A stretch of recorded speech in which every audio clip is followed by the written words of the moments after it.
Ass rectum. Really, is that the best you can come up with? What's wrong with ass rectum?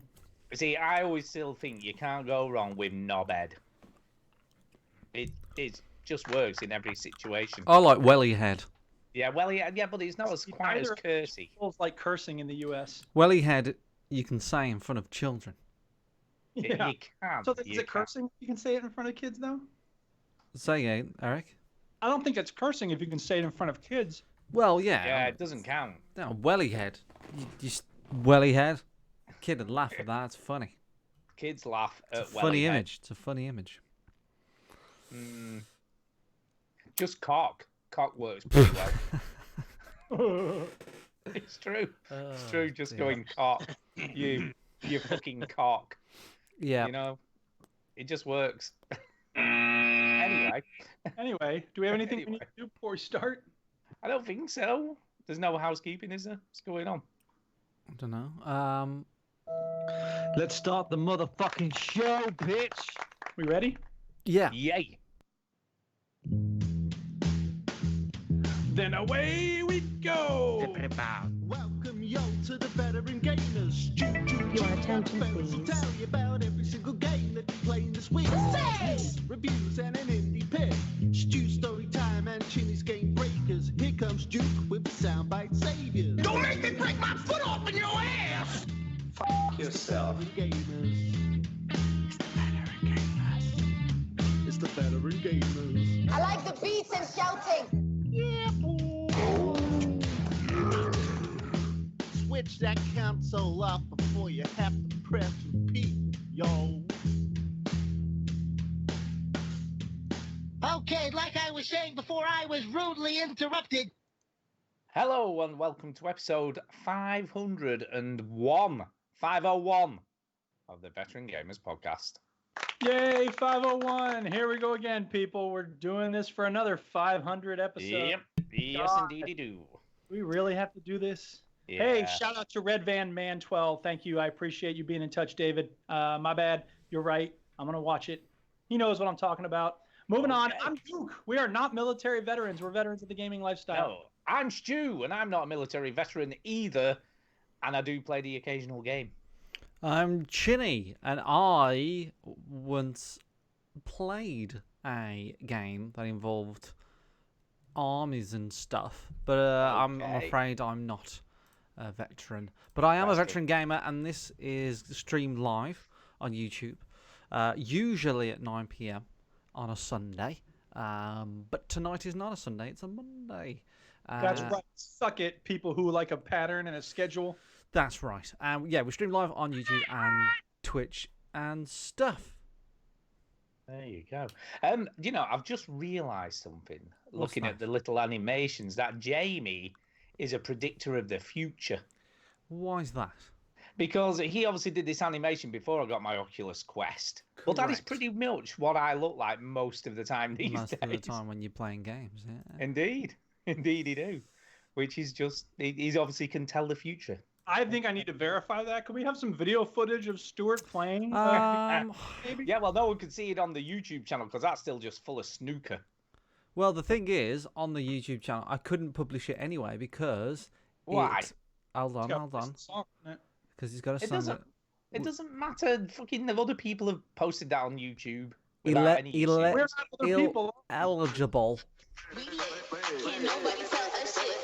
I've also not done it because I couldn't be Yeah, bothered. don't give me no bullshit. Just give us the real reason. I couldn't be bothered. Yeah, that's the truth. You just couldn't be asked. Gives a shit. Although we got so explain to me why I got a copyright infringement for Shatter Me then. Because it's a On song. the night when you did it. No, I get that, but then you must have uploaded it onto YouTube to get the copyright infringement. No, we got copyright infringement on the... Is it the Chemical Brothers song that... No. I got one because obviously I see those as well for Shatter Me. Then when you just after you'd finished doing it. I don't know. Well, didn't I play the song?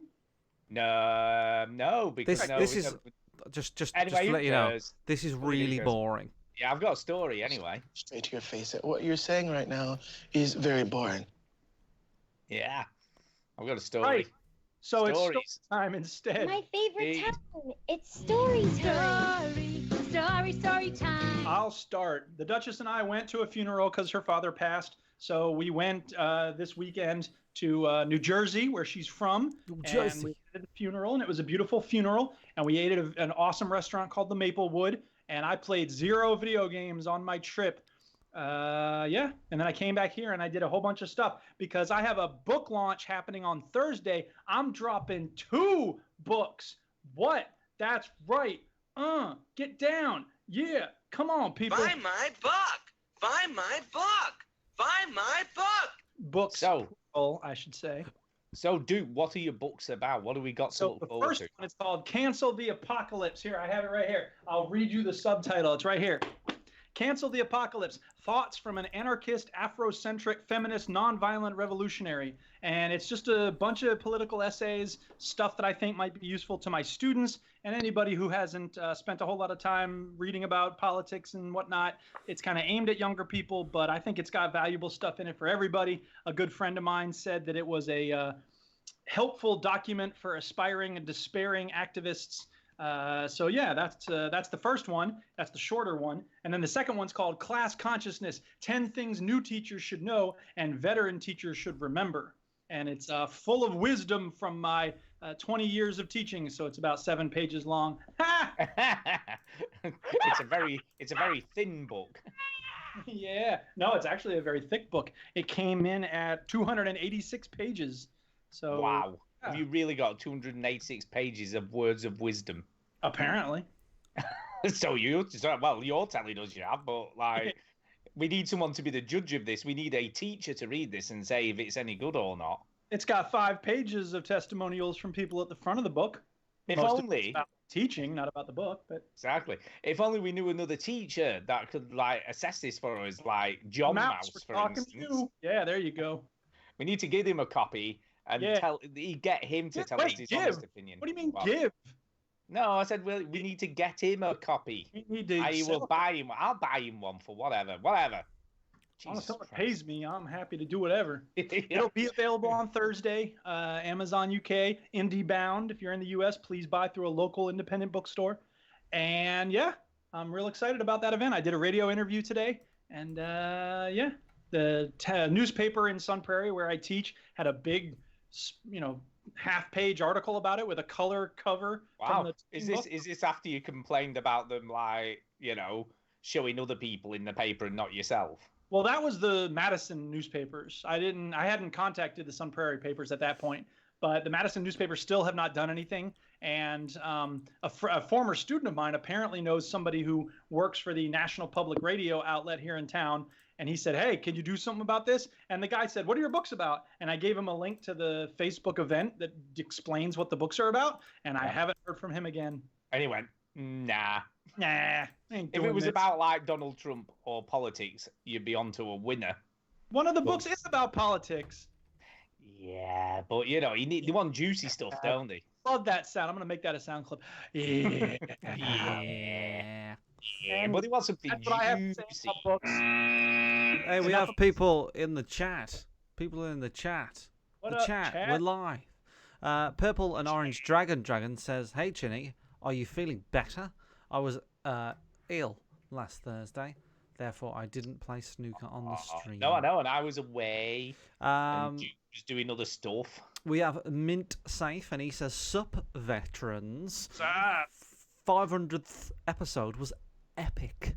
It Was epic. Epic in True, length, true. not in It was quality." very long. Yeah. Yeah, it's pretty shit, quality-wise. Darren, Several generations, and it went from place to place. Yeah. Darren That's a Sim, hilarious literary joke. Yeah. Darren Sim Yeah. says, "Evening all." Andrew Peacock Evening. says, "Come on, put some effort in." I think he's referring to your Beat Saber efforts. I put a lot of effort in, I'll have you know. I sweat a lot playing that game. Been a long time since I caught you guys live. Still sounding great, says Bill Hustwaite. That's a good name. I like that. Hustwaite. Hustwaite. It sounds like a farmer. Hey, have you seen Bill Hustwaite? Wait down there, where it goes. Don't ever do that again. Okay. Anyway, I've got Very a bit offensive. of a story. Very offensive. Go ahead, Stu. Let's hear your story. I've got a bit of a story because I've been looking out for our friend Antonio for quite a while now. Oh man, trying to get him a cheap VR setup for his PC. Shouldn't you? Because obviously he doesn't want to fork out for a Quest because it's too expensive. He has PSVR, which is fine, but not great because you can't do any of the modding stuff and it's kind of a bit closed and they don't like any of that shit. So I've been on the lookout for him, and lo and behold, now this may or may not come to pass, but on Amazon, for some weird reason, in the second-hand HTC Vive section, there was a used, very good HTC Vive with obviously controllers and boxes for £149. Now, £149? No, they're not. Even second-hand, they usually go between £400 and £500. Now, what I think's happened here is that the people who've obviously put it on Amazon have put a 1 instead of a 4. Is a bit of a typo problem going on here. Yeah, I'm often doing at the that. Moment, I know, but at the moment he's bought it and it's on its way and should be arriving either today or tomorrow. So, what's space? Because he might have got the bargain of the year. So yeah, so thanks to me. Well, obviously it still might not happen. Me. So thanks to me. Thanks to all praise to me. He might be getting a very, very cheap HTC Vive or a very nice pair of shoes instead. Who knows what's going to be in the box when it arrives? Yeah. So yeah, we'll wait and see. I'll be so chuffed if he gets it for that because that'd be just crazy. So yeah, we'll wait and see. There you go. Look, me helping out people. That's what I do. That's me. Charity. Bargain hunter. Bargain hunter charity. Stuart Fowler, bargain basements. That's it. Bargain hunter. Like Dog the Bounty Hunter, Stu the Bargain Hunter. The Bargain Hunter. Hello, welcome to Bargain Hunters. I'm going to find you a VR. Antonio here from Somerset or wherever the fuck he's from. He wants a VR. I can't tell where he's from because he keeps fucking moving around anywhere. Anyway, Anthony, tell us about yourself. Well, I really want a VR. Shut the fuck up, Anthony. I've found one. That's kind of how it happened. Yeah. Kind of how it happened. So there you go. That's my story. I haven't got anything else. That's it. Any stories? Join me next week when a family from Rouge wants to get a patio suite for half price. Yeah, Stu will be there. Any stories, Ginny? Anything happened this week? Still getting more trees up? No. Nothing happened. Just players.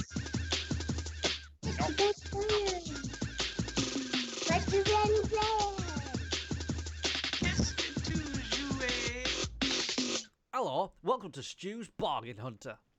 That's it. I help a 50-year-old man buy a Switch that he didn't want. Tune in. Mind you, I got my PlayStation Pro Mega Cheat, didn't I? If you remember rightly, that was a bag. You require a 3-bedroom bisexual house share in Walthamstow. Is that correct? Yes, it is. Yeah. Right, who's going first? Are we pretending to roll the dice? I don't know what the fuck we do anymore. You're not. Chinny's going first. Go. I have been playing a game on the Nintendo Switch, which is not Mario Maker. What? Are you sure? Not Mario. I have been playing a lot of Mario Maker. I know, yeah. That's why I'm asking if you're sure. But it does have Mario in it. Ooh. Now I was clicking around on the old Nintendo Switch, and I was having a click, and I went on the store and had a look, and then had a look in the area, the Nintendo. It's kind of like the Xbox Gold area, but for Nintendo. And there wasn't a lot around. However, there was a game that had a free trial. Oh, get free. Free trial. See, Chinny the Bargain Hunter. It's free. Tune in next week where we get Chinny a free trial. Free trial. And I played Mario Tennis Aces. Yeah, Mario Tennis Aces. And I have that's my opinion on Mario. Your noise there, Stu. Is that how good it was? Is my opinion before I played it. I wasn't really that bothered about it. Never had the desire to play it. But Tara sort of said, like, is there any games that we can play like, together? And I was like, oh, I'll try Mario Tennis. And yeah, it's really good. I was actually amazed at how good it was. I was like, wow, there's like loads to do here. So there's a little story mode where Luigi, the massive prick, has like, so Wario and Waluigi, the two pricks, right? They get this weird tennis racket, right? And apparently, if you touch this tennis racket, it fucks your shit up, right? That's the premise. Okay. And then, I think they're like zombie Waluigi and Wario are trying to get Mario to touch the racket. Like, oh, join the zombie army, right? Join it. Join the zombie army, Mario, you big twat. And Luigi, I'm ad-libbing a lot of this. Luigi goes, oh, shiny, like that, and runs over to it like a fucking madman and touches it, and he becomes fucked up. I know. And then the story mode is the quest to save your brother Luigi with your friends Donkey Kong and the weird toad thing that no one questions. And, you do like little goals, little games. There's all sorts of different things. But also it comes with the standard, local player, local sort of 2-player, local 3-player, local 4-player, online play. So you can play online. You can play co-op. There's a co-op mode. There's a co-op little... I don't know if it's a story mode or something, but there's a co-op thing that you can do. There's a lot there. For a tennis game, I was very impressed. And it's free on the Switch right now. If you've got to buy the the Nintendo thing. Oh, what? So you can only have a free trial if you've got the Nintendo Online yearly bollocks thing? Correct. Ugh. Can't bother doing that. And it's £20 a year. It is expensive. Do you know what? It's on the telly. I struggle now with games on the telly. What do you mean? Well, it's not in VR, man. So what's the point? It's not in VR though, is it? Is it in VR? I forgot. It doesn't look like VR. I forgot that you became a massive twat. So I have. It's true. So I got that, and that has 1 day and 1 hour left before it Oh, it's expires. a timed one, is it? It's a timed one. So I think that's what they're doing on the Nintendo services. They're like, hey, here's a, Mario Tennis, which came out a year ago or so. Yeah. And here, have a trial. they might as well, because I have to say, I'm tempted to get it. So it's worked. It's really good though. It's a lot of fun. It's tennis, right? So it's a piece of piss, right? Who doesn't know how to play tennis? And it's simple enough for it to be fun, but there's you can do like these fucking mad shots where you've got like a meter at the top, and the more sort of spin you put on the ball and stuff, you press like the right top button, and he'll jump up in the air, and you can aim, and you can win by knockout.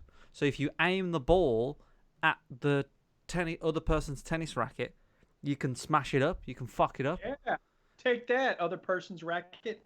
So I completely break the tennis racket. Yeah. So you just saw it then, like Mario just did it on the screen there, where he just absolutely smacked it. And if you reply, it'll do damage to your tennis racket. But if you absolutely get it nailed on, you'll smash it, and you only have 3 rackets, so you can win by knockout as well. So that's another tactic. Wow. But there's just loads of little. I tell you what, these freaking Nintendo people, they come up with some crazy ideas. They're all about polish, right? The game's just slick and polished, and it's really fun. All the characters are in it, Let me ask you a silly question here that I'm sure you're going to answer yes to. Okay. If you play this on your TV and take off your controllers, can you swing them around like a tennis racket, I'm guessing? I never tried that. I bet you can. I'll bet you there's a control scheme for that. I never tried that because as we all learned, motion controls are awful. Well, you'd say that. The Wii sold probably more than any other console. Not true. PlayStation 2 outsold. Well, but he sold a lot. Besides, it doesn't make it good just because it's popular. Look at Donald Trump. No, that is true. So yeah, I've been enjoying it. Me and Tara had a blast on it last night and played it quite a bit. Tara really liked it. Who's her go-to character? She loves Yoshi. In Mario Kart, she's a Yoshi kind of gal. Yeah, so there's little things in there where we started to learn where you can slow down time if you press the right thing, but it takes your meter down. There's a supercharged thing. There's like a mad fancy flip. So if the ball's really far away, you can slow down time and then do this crazy mad flip towards it. Yeah, there's loads of cool things that you can do. So it's kind of really simple on the surface, but then just mad when you dig into it. So now on the screen you see. I'll tell you what. You can tell the people who designed this game have either never watched Wimbledon or never been there, because that grass is way too long. Well, there's different courts. Stuart, that's your complaint? Is that it's not realistic, man. There's different. I'm looking at it. It's well, not there's realistic. like there's different courts and details. they've got like a Mario Stadium court, and it's like on proper grass or clay. There's lots of different courts and. Yeah, there's loads. And I've never seen man-eating plants in the middle of the court at Wimbledon either. That's true. You've got me there. True. You've got me there. I have got you there. So yeah, I'm guessing there's more. I haven't really dug deep into the single-player stuff, but there's probably more sort of gimmicks and stuff with the courses. But I have to say, I'm really tempted. I thought it was really, really good, and a lot of fun. So Mario Tennis Aces is an ace from me. You can't beat a good party game, can you? It is a good party game. Stu, if you and I played Mario Tennis now, you would enjoy it. Like, I bet I would. There's no like, I don't know. No, you'd be like, no, this is good. This is a good tennis game. I enjoyed my time playing that tennis game. Mario Tennis Aces for the Switch. It's a good game. Mario for the win. Yeah. Yeah. Right, Duke, who's next then? You decide. Who's going? Yeah, next. You're next. Go. Yeah, that's right. Right. Playing a lot of Rocket League. God, that game is filled with sour children. It is so pathetic. I've been not playing well, and so my rank's been slipping. So now I'm down in the gold. And if I make mistakes, dear Duke. If I don't play well, okay, I'm mad at myself. If my teammate doesn't play well, he gets mad at me. So I end up with two people mad at me. And nobody mad at my opponent because I can't. I have to let go of that anger toward my opponent, or I'll turn into my opponent. So it's just a really frustrating time right now. You're sounding a bit angry now, Duke, to be honest. Well, I'm trying to let go of my anger. You can't stop yourself from becoming angry. It's a natural human emotion. The question is, are you going to cling to your anger the way the sour children on Rocket League do, or are you going to try to let go of it and move on? That's what I'm trying to do. So anyway, that's all I have to say about Rocket League this week. Can I ask you, before you do move on, while we're talking about Rocket League? For the record, I wanted to move on. Stu wants I know, it's an interesting ask your question. I just wanted to say, however you want to call it. You are not allowed to be mad at me for talking about Rocket League if you want to talk about Rocket League. No, I was only going to ask you. Oh my God, we could have moved on by now. Children. I know, yeah, if you let me ask a question. Ask your question. Well, how do you feel about the fact they're getting rid of loot boxes later this year? That's all I was going to ask. Fine. All right. So then someone on Reddit was mentioning RuneScape. It comes up a lot on Reddit. People love RuneScape on Reddit. Yeah, they do. Shut up about RuneScape. And I was like, I tried it once like 5 years ago and I couldn't get into it. But I was like, I'm going to try it again. So I tried it again. And the combat is so wonky. There's a lot of depth in the game. That's the best thing about RuneScape. It's a very deep game. There's a lot of different mechanics. It's, it's an old architecture and it shows, but people don't play it for the graphics or the interface. They play it for the depth of, all the skills that you can advance. And, you make fires and you cook food on it, and you chop down trees and you do this and you do that. And that's fine. The problem is that there are like precision puzzles. So they have this list of quests. And so I pick one right up near the top called Broken Home. And I'm like, all right, let's see what this is about. So I go, here's what it is. It's this big mansion, and there's this ghost in the mansion. And you have to figure out what the ghost is doing and how to deal with it. It ended up taking me like an hour. It's so confusing. At a certain, you don't get to take any of your stuff in with you. You have to run around at a certain point. The main hallway is filled with this pink light, so you're wounded every time you go into it. You can't really die. So is there no defense against the pink light? Is it not something you need, or a talisman or something? Nope, not in this quest. This quest is entirely self-contained, and the idea is you're supposed to just avoid the main hallway, but you can't. So what you do is you just get hurt a little bit, and then you run into another room, and there's these special rooms for saving in this house. Whatever. I got through it. I had to consult a walkthrough about 2/3 of the way through because I was just like, I don't know what I'm supposed to do now.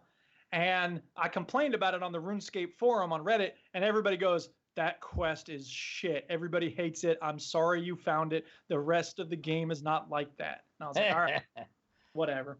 The point is that there's a lot of good stuff in it, but there's a lot of wonky stuff in it too. And eventually I said, you know what? Screw this. I'm going to go play Guild Wars 2 instead. Because same basic concept, much better combat. Graphics are good. UI is good. Plenty of stuff to do in Guild Wars 2. I might go back to RuneScape at some point, but for now, I think I'm done. You keep on trying these MMOs out, don't you? And sort of... Yeah, Guild Wars 2. Dipping in and out. Yeah, I've kept coming back to Guild Wars 2 because I'm now at level 70 and there's 80 total levels. So I'm going to max out my character, I think, which apparently that's when the end game starts. And that's when it gets good. That's when it gets good. I think that's idiotic that you have after 100 million hours of gameplay, it gets good. Exactly. So I started I joined a guild. I don't remember what it's called. It's got some weird Irish name, but they haven't yet approved me. And again, I was away for the weekend, so I don't know. But they have a Discord, and there's people talking on it, and they do events. But I was watching their event that they were doing because they're live streaming it, and I'm just like, I don't have any idea what they're doing. So the best thing about having a guild, though, is, you know, Guild Wars 2 stands out from other MMOs. Mostly, well, one of the ways it stands out is that it has these events that just show up from time to time. So you'll be wandering through the forest, and suddenly you're face to face with this, you know, enormous spider, and you can't kill it by yourself. It's just not possible. So you can call out to the map and say, hey, is anybody else around? You want to help me deal with this spider? Or the best thing about being in a guild is you can say, hey, guild mates, who wants to help me deal with this spider? Or who wants to do this dungeon with me? Or who wants to do this fractal? I have no idea what a fractal is, but it's a thing. Fractal. Yeah. So, you know, like I say, it's a really good game. And the nice thing about it is you can just sort of put it on, chill out. The map is enormous. There's a million things to do. And you can just sort of, you know, do the stuff on the map, PvE style, and not have to really interact with people. You can chat with them on the Discord if you want to, which is what I've been doing. Yeah, it's nice and laid back. It's a nice counterpart to Rocket League. Hey, guildies, you want to hang out? Exactly. Go and kill some spiders. Have you done a with fractal me? yet? Yeah, let's do a fractal together. Darren Sim in the chat says Black Desert is an MMO that I fancy. You played that, haven't you? I played that for like an hour, and there were so many different things on the screen. Maybe the learning curve is high, and I would like it if I stuck with it, but I just got to a point where I'm like, I can't figure out what all this shit on the screen. And that's the other thing. That's one of the things that really turned me off about the Elder Scrolls Online. We play Skyrim. You get out of the cave. You snatched up a bunch of crap from dead people. You go to a town. You sell it. You use that money to buy a slightly better sword, right? That's the way Skyrim works. It's awesome. One of the problems with all these MMOs is they have like 10 different currencies. And so you can gather stuff off of corpses. It's not going to help you at all. You can get 20 gold. I have like, I don't know how much gold I have in Guild Wars 2, maybe 50 gold. That's not really going to help you a lot because the best stuff is with karma credit, or you might need laurels to buy the better. Let me guess. Do you have to pay real world money for that stuff? Of course not. You can grind forever and get one. Or you can pay real world money for that stuff. Yeah, so it's like, whatever. I don't know. I think what I'm doing with Guild Wars 2 is I'm like committing to Guild Wars 2. Like, I'm going to learn how this goddamn game works. I'm going to figure out all of its different currencies, what people, and the other thing is, I know you don't want me to start complaining about everything I don't like about it, but I will. If you do, Duke. Yeah, you just do you. Another thing, if you find someone willing to explain something in Guild Wars 2, they don't just say, okay, you're level 72. I recommend you get this sword from this vendor. Instead, they go, when Guild Wars 1 first came out, blah, blah, and they just go on and on and on. And then they're like, when you go to attack the big spider, don't just call for help on the map. Give people time to eat food and use their potions. And then you should give people a recommendation of which teleport spot to use. And all these, I'm like, okay, fine. Are you going to help me with the spider or not? I feel like being a teacher means I'm very judgmental about how other people teach me. Have you filled in the spider? Shit, other people. Have you filled in the spider completion form? Yeah, I have filled it in. Here it is. No. That's the spider processing form, not the completion form. You need to bring that one over and fill it out. Thank you. Cheers. Now, MMOs are not for me, Duke. I look at them. I've tried the Marvel Online thing, and I was just like, nah, I don't get this. What the fuck is this? I looked at an MMO once. I looked at one. That's the end of that story. Yeah. You know, the nicest thing about it is the social aspect, and you know, I played a little bit with Gary Lever at one point from the Gamesman. What's up? And he was very nice and fun to play with. I just, you know, the best thing is if you can have someone who starts around the same time as you, and so that you level up together, so that you go to these different areas, and one person isn't knowing everything and doing everything, and the other person's just sort of being dragged. But that's hard to achieve. And another nice thing about Guild Wars 2 is it automatically drops you or raises you if you go to a level that's not your level, an area that's not your level. So, the area I was in earlier today is level 10, right? Well, my character's level 70. I could go in and just sneeze and kill everybody. But what the game does is it drops you to level like 12 or something. So that's pretty cool because it means that everybody gets to have fun and nobody's completely OP when they're doing missions in a different area. Yeah. That's my thoughts on Guild Wars 2. I don't. How do they make money? They do an expansion pack. There's one called Heart of Thorns or something that's not free to play. And a lot of microtransactions, like the best stuff you pay for with gems, and gems I think you have to buy gems. You can't. And then like once in a while, the other thing that I've been tempted but never done it because I don't really care that much. I realize as soon as I get it, I'm like, oh, I could. I don't care. That's the problem with having a fickle heart, but it's also a good thing in this case. You get these the trading post is called Black Lion Trading Post. And every once in a while, every 5 levels or something, you might get a Black Lion trading chest, which is going to have pretty good loot in it.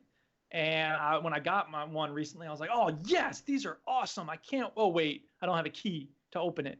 How do you get a key? Pay us $2 and you'll get a key. Yeah, you got to buy a fucking key. And I was like, no, by now, Duke. I put it in my bank vault, and then like 3 days later, I stumbled upon a key. I don't remember how I got it, but I was like, oh, now I have a key, and I have a chest. Oh, my God. And I got some cool loot for free. Have you filled out the key inserting form? Yeah. I got it right here. It reminds me of, I made a video. I think it was one of the first videos I made on YouTube, right? Ooh. And it was from the One Up podcast.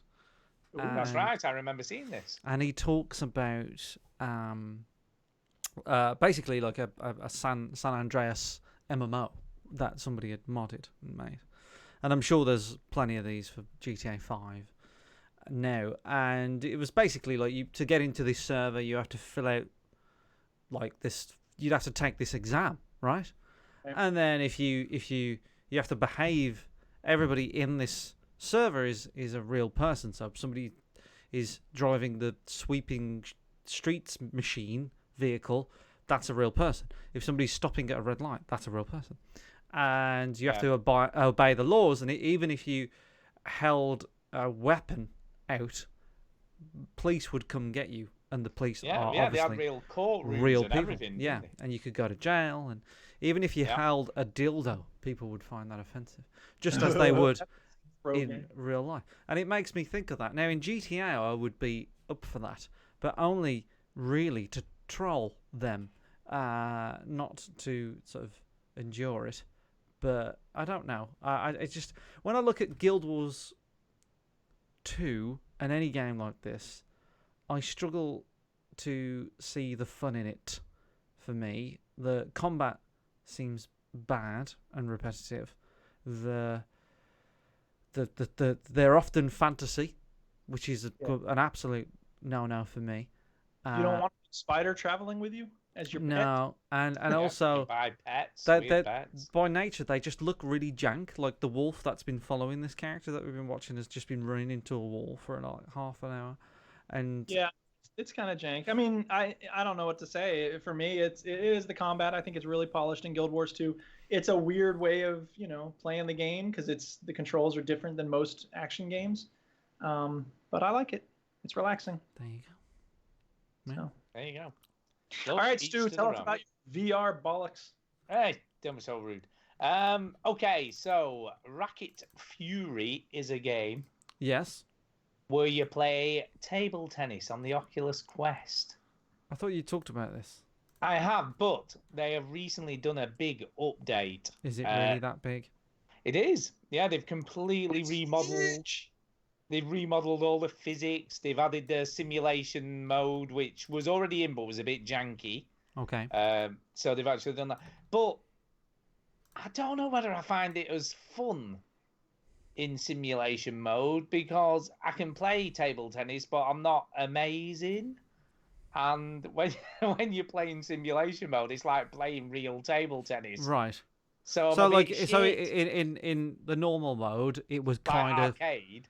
It would kind of like help you along. Yeah, it'd give you a bit of steering wheels, let's say. Yeah, make you feel a bit like a god because you can, even if you've not done the best shot, as long as it's in general direction, it'll land in the table. Yeah. Whereas with the simulation mode, it really is like simulation mode. So I was playing some dude online, and there's this weird thing that people online seem to do when you play multiplayer online. They seem to practice doing these freaking ridiculous serves. Okay. Where they either hit it really, really fast and hard and low, or they do like the most amazing spin serves where it curves like a banana. And I'm like, is that just some sort of glitchy thing you've figured out how to do? Or are you in real life just a really good table tennis player? Do you know what I mean? Yeah. And that's the problem, because it's a video game, even though it feels realistic, and when you're serving it feels realistic, when someone else is serving and like doing that crazy shit, you're like, is that just some exploit you've figured out? Or are you really just that good at table tennis? I don't know. It sounds like to me different game when it comes into VR mode. I mean, it's like Rocket League, right? Could you be that good at driving? Maybe, but it's just a different mechanism. Yeah. To me, Stu, I'm going to give you some advice that you gave Duke. I think it might have been last week's show actually. Is to not suck as much. That's probably true. It is probably true. What they've also added, which I really, really like, they've added just like a normal gymnasium setting. Okay. So it feels more real, because that's where we used to play at school, in the gymnasium. That's where the table tennis table was set up. Yeah. So it's really quite... It's like almost takes you back in time to, when I was at school and we used to play, in sports and what have you. And we had in our school where I grew up, we had a lad who went on to be #1 in Lancashire at table tennis, and then went on to play for England in the Olympics and stuff. Right. And he was just a crazy player. And obviously, back in the day, we used to play to 21, whereas this is only to 11 for whatever reason. And he used to give you a 20 start and still beat you. That's how good he was. He was just ridiculous. But yeah, he went on to be a really good player. I don't think he got mega high in England, but he was really, really good. So yeah, I like it. I like it a lot. But I don't know whether I prefer the arcade mode. But on the online, everyone wants to seem to play in the simulation mode rather than arcade mode. All right. So I just keep getting beaten. So I'll just accept it, I guess. Yeah. Maybe I'll get better at table tennis as a result, though. Maybe. But maybe only when you're playing a legless robot will you get better. You see, I had this game initially for the Oculus Go, because this was available on the Oculus Go. Yeah. But you couldn't serve properly because obviously you only had one controller, so it was like an auto serve weird thing. It'd like you used to throw the ball up with the same like hand as your paddle was in, which was a bit odd. And it just wasn't anywhere near as polished as this is. I mean, it does feel like you're playing table tennis. It's so weird.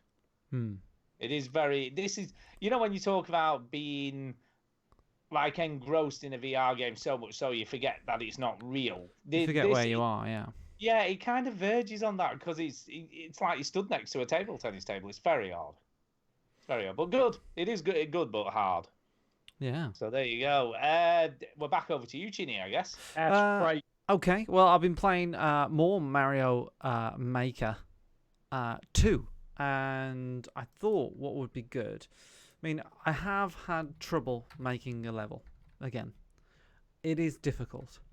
I can't seem to get the right level together. Next week he'll be like, I made 6 levels. I know how it's tricky. So what I decided to do was finish the story mode in Mario Maker, because each level is like a bit of inspiration. So then I wanted to finish the story mode and then like just use it as a bit of a tool to get inspired. So I've done that. I finished the story mode. So I've saved Princess Peach and I've rescued her. I've repaired her castle. So what I'm showing you, by the way, at the moment on the stream is a very interesting level that I didn't make, which is a calculator in Mario Maker 2. Somebody has made a calculator. Wow. Now, it's very strange. It's probably one of the most weirdest things I've ever seen. But sure enough, you'll see it on the stream. I'll describe what's happening as it's going. Mario gets on his little spiky hat, and then he has to pick a number. By picking a number, he has to basically bash the block above the number. So here, I think he picks the 7. So there you go. He picks the 7. Then he picks another 7. This character does. And I'll just speed the video up just for the purposes of the stream. And yeah, then he has to go into another part. He has to decide whether to plus or minus it. So then he decides to plus it in this video. And then he goes all the way to the end. And it says, do not move when you go through the pipe. And then you go through this mad contraption. And you guys will be seeing it very, very soon. And you go on like pistons and shells fly past. And P-switches go. And like levers. Are doing all of them. I'm guessing these are doing things. I think a lot of it, I've looked at it a few times now. I think some of it is to delay Mario. So there's like a bits where they delay Mario for no reason. And then there's like shells. I think no reason to us, but it's probably I'm pretty sure that the shells that are going around the level as you see them are the bits doing the work. Do you know what I mean? Doing the calculations. And then it picks Mario up and he puts him down, and then another track picks him up, and then another thing picks him up, and it's just insane. There's stuff going on this level here. Yeah, there's a lot of stuff going on. It's crazy how they made it. And then eventually you get put across into an area, and you get put on like a little, they call it a donut platform, where you drop down. And here it is. It's coming up now. And then you get confronted with the number 18, and then bombs come in, and then they actually blow up the little blocks where they need to, and it reveals the number that you picked. And it's unbelievable. Is the amount of time to figure out how to make those circuits and then to actually make them happen is, I just can't imagine how long that must have taken. It is commitment to it. Probably one of the most impressive things I've seen in Mario Maker. It is amazing. It's on par with people who make computers in Minecraft. Yeah, and it's the same stuff. It's very similar. In Little Big Planet, they made a calculator in Little Big Planet. But I think what blows my mind about this one is that it's Mario. Yeah. Right? Like, it's a platformer. It was never meant to go anywhere near this. No, I mean, like, with Little Big Planet, you kind of were shocked, but at the same time, you're like, well, I can... There's so many tools in Little Big Planet, it's not too shocking. Exactly. And then if somebody... I'm sure somebody's done this in Dreams, and we've not even looked at it, and it doesn't surprise me if somebody's done it in Dreams, but in Mario... like, they're just using the mechanics of Mario World. There's nothing going on, right? They haven't hacked it or anything like that. They're just using the physics and the items of Mario World, and they have done it. And then the other fascinating level, which I'm clicking on right now, is a 3D adventure game that somebody's made in Mario. So, you remember those adventure games where you've got, like, you can go up and left and right. So if you look at the top left of the screen in this little Mario level, it looks like a 3D house, and then you can control Mario to go up, left, right, or down, as you can see. Yeah, like Wolfenstein 3D. Like Wolfenstein 3D or one of those old adventure books. And you, sure enough, play this. You walk around this mansion, and it's a 3D adventure game in Mario, which is insane. Insane. I wish I was this clever. So, because I was looking for inspiration, and then I found this and just got demotivated. I was like, oh fuck, there's no way that I'm gonna get this good. Such an impressive accomplishment. I mean, both of them are. Yeah. But then the question becomes, are you ever gonna really want to play this? Like, are you gonna want to use the calculator? People, it's the type of thing that people look at. It's like Minecraft creations. People look at it and they go, man, that's awesome. All right, now what? Yeah. I think for me, it's all about, and I've heard a couple of podcasts mention this, it's all about making Mario-style levels. And I know that sounds a bit of a weird thing to say, but there's a lot of levels where they're auto-scrollers, and you don't do anything, and you just go through it, and it's just all spectacle. There's a lot of really hard levels, which is really boring. There's really creative stuff like this, like the 3D adventure or the calculator. But I'm more interested in the Mario levels. I mean, the way I think about it is like, is there something I could make that only I could make? You know what I mean? Like something that combines things that I love. I wonder if there's some way to incorporate, not make a snooker game, but incorporate some kind of snookerism. I don't know. I wouldn't put it past. There's probably. I mean, I know somebody's made mini golf. I know somebody's made. So I could look at those and maybe make a snooker version of it. I never thought of that, but I know somebody's made mini golf. I know. I haven't played it, but I know somebody's done it. And yeah, you're right, Duke. I should stick to what I love and make a snooker game, and then. Or just a game that has a drone in it, or something. You know what I mean? Like something some defining chinny element.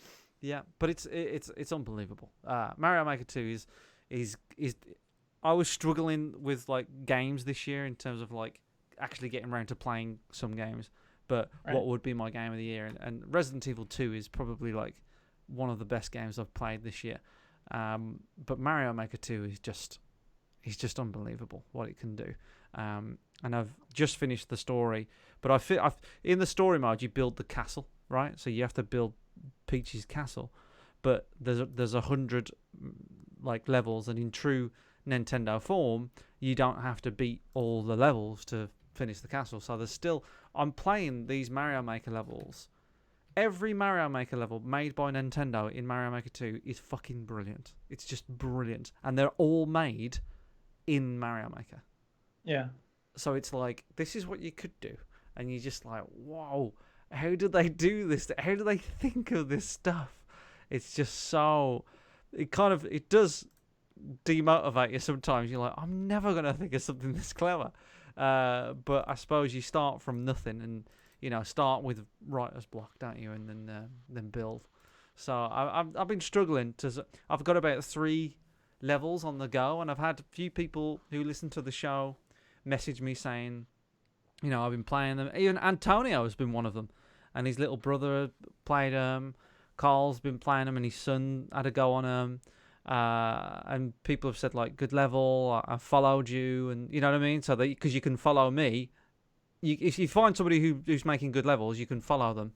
And basically every time they do a level, you've got a new level to play on Mario Maker. So it's just a never-ending stream. So I found this guy, and he's Japanese, and he just makes unbelievable levels. And I follow him. So every time he makes one, I just play it. It's easy. Yeah, you get like a notification to tell you, do you? You just get another notification. I think there is something about the game where the more you're on it, the more likely someone's going to play your level. Because, and I know that sounds weird, but... No, that makes sense. When I'm on it, when I'm on the level... when I'm on the game... There's always like new people keep playing my game because it keeps notifying it. And when I put it down, I haven't played it for a day or something. You can see the number and no one's played it.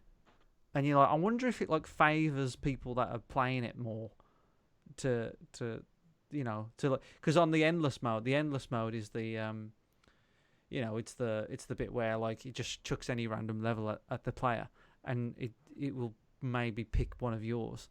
So I have no idea how many levels, how many times my so I've got 3 levels up, and 2 of them I'm really proud of, but one of them I'm not really massively hot on, and I don't know how many times they've been played, but I don't know. I just think Mario Maker 2 is just an unbelievable game. Even this level that you're seeing on the screen now is a really early level, and it's way cleverer than anything that I've thought of, and it's just so frustrating. So imagine if, Duke, you read a book and it's about the same topic that you were going to write about, and then that's why working in bookstores was so frustrating, because you'd look at stuff and you'd be like, man, these things look so interesting. I'm never going to create anything this good. And then you look at what people are buying and you're like, people don't want to read the good stuff. They want to read garbage, and I'm not going to write that. Yeah. It's also egghead like this bookie work. Yeah, it's just crazy. So, So I've had on my levels, I've had 99 people play my very first level. But a bitch ain't one. I've had 98 people playing my Chain Chomp Challenge, but only 16 people play my House of Boo, which I would say is my best level. So, if you want my Mario Maker ID, my little ID tag is L80PP2VQF. That's me, right? So L80 That's you. Follow Chitty. PP2VQF. And then you can see all my levels and give me a follow and comment on my levels and blah, blah, blah. Blah, blah. Did you notice I was very quiet during your talk of Mario Maker 2? I did. Now, as you know, I'm not normally that quiet, but... It's because you're either reading something or doing something if you're quiet. No, we've just had the biggest downpour ever here. It was unbelievable. Luckily, it stopped, but flip me. It would, like it was that night when when it was really bad and you could barely hear me. It was like that again. Luckily, I muted quickly. So there you go. So that's what just happened. So you did listen. I was listening, but not talking. No, that's fine. That's fine. I know it's not like me at all. Right, Duke, back over to you, I guess. All right, listen, people. Here's what's happening. There's this game. There are 2 free games. The Epic Store keeps giving away games for free. If you don't go to the Epic Game Store every once in a while and just get their free games, then you're a fool. Because they're, all these people who are whinging about, I only go on Steam. It's all these exclusive bollocks. It's just like it's just another fucking loader on your PC. Get a grip. I almost forgot about Rebel Outlaw Renegade, whatever the hell the new one is, because it's an Epic exclusive. And I was waiting for it to show up on Steam, but it's not going to show up on Steam. Nope. So I have to go over to Epic. So I am annoyed by that. But on the other hand, they give us free games. So does it matter that much though, really? Yes. I'm a busy man. I don't have time to go opening Blizzard. Go open another fucking Origin, download. And Uplay, and Epic just to see what the deals are on each of those. You know what though? Good for one thing: convenience. And free games on Epic though. You get loads of free games, man. That's what I'm saying. Free games are good. Good. The good thing about not having monopolies. Anyway, the point is, they recently gave away 2 free games. One is This War of Mine, which, from what I hear, is very depressing. Very depressing. Right, though. Yeah, but I'm not trying. The world's depressing already. I play games for an escape from reality. And then they gave away one called Moonlighter. And it was free on Epic, so the price is right. They recommend the hard difficulties. I was like, all right, I'll put it on hard difficulty. It's combat on a grid, so that was a little frustrating at first. And the best way to describe it is kind of a bullet hell dungeon crawler. For those of you watching the stream can see that it sort of looks like the first Mario, dragged out of the dungeon, and the wise old man says, "You went in there by yourself without any weapons? What are you, stupid?" And then they show you what you're supposed to do, which is go into the dungeon, get a few things, and leave the dungeon. Sell those things, get money, build up your store, build up your town, hire a blacksmith to make you better weapons, hire this woman to make potions and enchantments, cycle, repeat. So it's sort of Stardew Valley-ish, in that you have a shop, you're selling the things that you get out of the dungeon, you go back into the dungeon, you kill better things, you have better swords, you get better enchantments, rinse, repeat. And it's really good. Like when I got it, I played it so much that I like looked up at one point. I was like, "Oh my god, I haven't eaten lunch. I'm starving." It was that kind of engrossing factor the first time I played it. That's pretty impressive, isn't it? Really. When you said it was like top-down Mario, that confused me. I think you meant top-down Zelda, didn't you? Right. Like the first Zelda game. You know what I mean? Just the way the mazes look. Yeah. You have a north exit and a south exit. Yes, it looks like Zelda. Yeah, that's right. Okay. Yes. Cool. Hi. Cool, Sure. Cool. And you know, so you have a shop, for instance, and this isn't the first game that had a shop where you're an adventurer and you sell things in your shop, but the shop mechanics are good because when people come into your shop, excuse me, I need a cough. Hello. And when people come into your, I said I needed a cough. I know, it's a joke. You act like that. You have no idea what I might have done in that moment when I needed to cough. Joke. Anyway, here's the thing: you come back to your shop after going to the dungeon, you have, let's say, a broken dagger. All right, whatever. You put it out for sale. You can choose to sell it for 1 gold or 10,000 gold. Okay. And obviously want to have a good price. So I put it up for, I put it up for 100. And people come in and they'll make one of like 5 faces will appear over their head when they look at your price. And if they're mad, you can tell it's too high. If their eyes light up with gold coins in their eyes, then it's too low. So you have to do kind of a trial and error thing where you get the best price. It's just really well done. Was 100 too much, or? I don't remember. There's so many different things that you put out for sale. Yeah, I think it probably was too much, but then you get other things where 100 is very low. Yeah. So you're like, "Ooh, I can sell it for 200 next time." And eventually you find out it's like 2,000 is the best price for that. I'm like, damn, that person really got a steal when I sold it for 100. Damn. One of the things that's frustrating is that, and this is not unique to this, there's other games that do this, you need both gold and materials in order to get better weapons. So you go to the blacksmith and he says, "Yeah, I can make you a sword. You're going to need to give me 200 gold and the iron and wood." Motherfucker, you're running a store. Why don't you, if I went into Taco Bell and I was like, "I'd like a taco, please," and they go, "Yeah, sure, that'll be $2, and bring me a taco shell and some ground beef and cheese and sour cream." No, god damn it, I'm paying you to make the thing. Why do I have to bring you the materials? But I think that's a small criticism there, Duke. It is a small criticism, but I find it to be silly whenever they do that in a game. It's like you wouldn't last very long running a store in our world if you said, "I'll make you that, but you have to bring me the stuff." Well, that's part of the grind, though, isn't it, of these games? But they did an interesting thing with the potion lady because she said, "Oh, yeah, I'll make that potion. Bring me 3 of these red jelly corpse things, and I'll make you a healing potion for 100 gold, or you pay me 200 gold, and I'll provide the materials." I was like, okay, that's smart because you could make more money. See, she understands commerce, right? She totally gets commerce. I like that lady. It's a nice provide the ingredients, charge more cash. It's a really nice balance of the domestic activity and the combat. Like I said, Stardew Valley, you're growing stuff, you're going into the dungeon, you're fighting things, you go fishing, you have relationships. This game doesn't really have the relationships thing, which is fine. I don't really care. But it's nice. You fight things and then you take a break, you go into your store, you sell the things, you move the inventory around, you buy an upgrade for the town. I don't know how big this game is. I mean, I've been fighting through the, I guess it's called the Golem dungeon, and there's like 4 other dungeons that I can go in after that. So I get the sense that there's some good depth here. And like I said, I got it for free. So, thumbs up. Well, you can't complain if you're enjoying. I'm glad. You know what? I'm really pleased that you found a new game that you like, Duke. It's nice when you find a new game you like, isn't it? That's right. Talking of I have which, 6 other new games that I haven't played that I've gotten in various places. Exactly. Talking of which, this week I have bought a new game. What the fuck?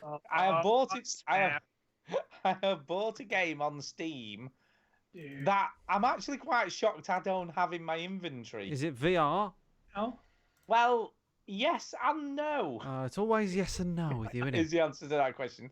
Because the game in question is the original Half-Life, which came out in 1998. I thought you said you had a new game. It is new. It's new to my inventory on Steam because I never bought this game. I didn't realize that's how qualified. Now, I have played through this game twice before, it's fair to say. I played it originally in its original form on PC on discs back in the day before Steam was even a thing. And then I've also played it more recently. When I say recently, it's probably about 5 years ago. When they did the Lambda sort of update where they made sort of Half-Life in the Half-Life 2 engine thing, mod, whatever that was called. So I played that.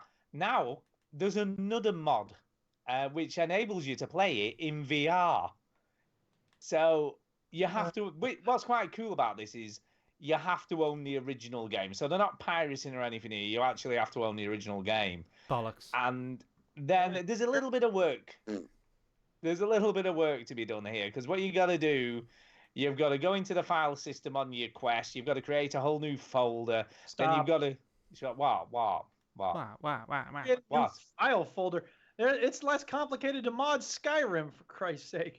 Well, it's not that difficult. You've just got to copy a couple of folders. That's what they say, Stu. Yeah, the PC. So you have to install it on your PC, then you copy all the contents of 2 folders into your Quest.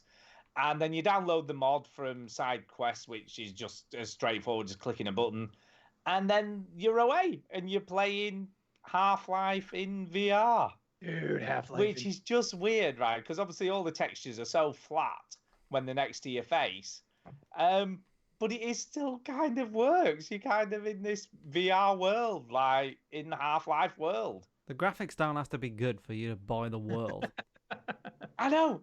It's so funny. It is funny. I mean, actually physically pushing the trolley in. You're like, obviously you're doing it. You're actually stood next to the trolley pushing it in. It's just weird. It's totally weird. And obviously, I don't know how it works. It's like some sort of voodoo. Because this game is so old, it shouldn't work in VR.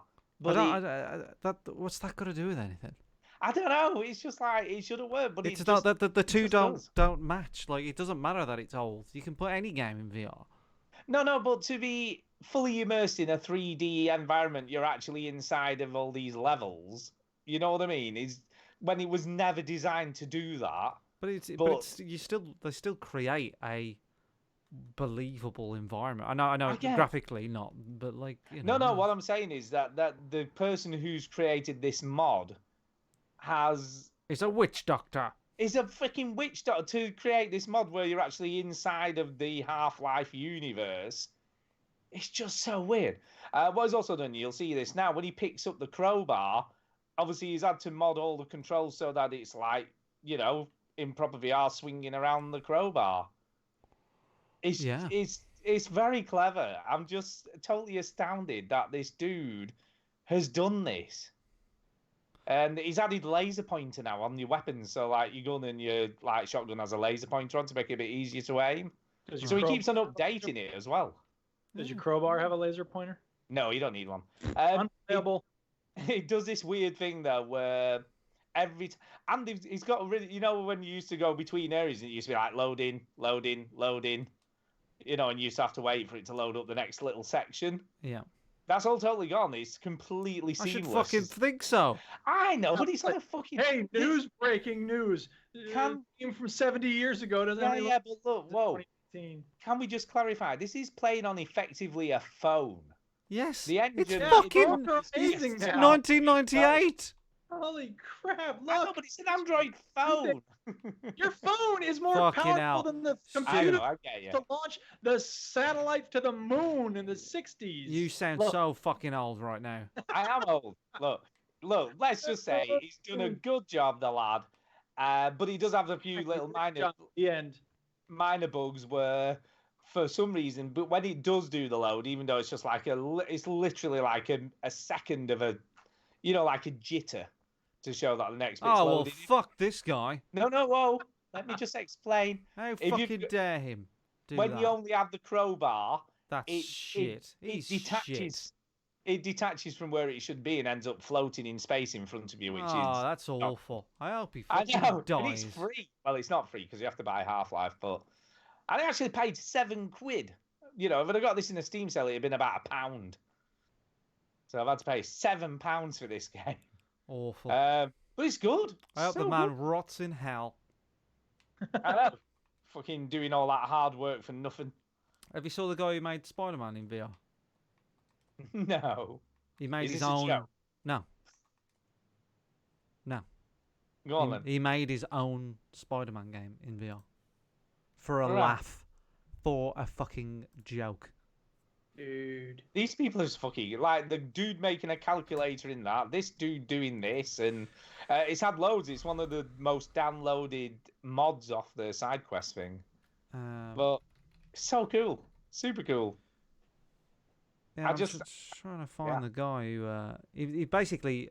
I don't think they're doing it for a laugh. What he was doing is like, he's probably doing it because he's, you know.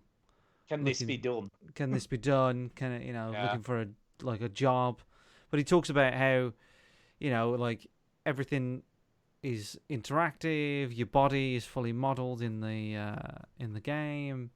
Yeah, crazy stuff. So I can't actually find the video. I can see where this is going. It's just brilliant. There was another story this week, completely ungaming related. And Duke's like, VR, what a shit. But they're using it now as a training I'm aid. the only one saying that. Yeah, they're using it as a training aid for surgeons. Right. Yes, that's cool. I'm on record as liking that sort of thing. I don't know why you're painting me as. Duke, stop it, man! Duke, Stop halting progress. Jesus Right. Christ. But basically, everything you could possibly do with it. Can I just say though, this surgeon thing, trainee surgeons, when they've assessed them compared to someone who hasn't done the VR training, the people who have are something like 50% more proficient than So the what? people who haven't. That's stupid. Why is that stupid? I don't know. I'm supposed to hate it, right? Yeah, you're supposed to hate it. So I've got on the stream now this chap, and I think he's a British chap, and he talks about how the arm of your character model bends around physical objects. So you can tell this guy's a programmer because he's dead impressed by this. The game that he's playing has no sound effects. It has no sound. So when he's swinging around, you can hear him going like that. All right, it's very adorable. He's a very charming guy. But like, you know, he talks about how like your hand can't go through solid objects. And the real cool moment in this video is, I mean, he's swinging around and everything. It's really good. But you run by moving your arms. So if you walk and you do this, and then he says if you look down, your legs will like, you know, if you're in this tight spot, so he's in a tight, in between two buildings that are really close together. If you put your arms out, he'll slide down, and the friction of the hands will eventually slow you down. It's so cool. It's crazy. I'm just amazed at what people are doing. I mean, I've not put this in my playing thing, but there's it's like space station, you know, like the International Space Station. Yeah. They've put this it's totally free experience where you can just explore it. Sort of, it's a proper graphical game. It's not like video of it. It's not like photos or anything like that. No. It's just like a simulation of the space station.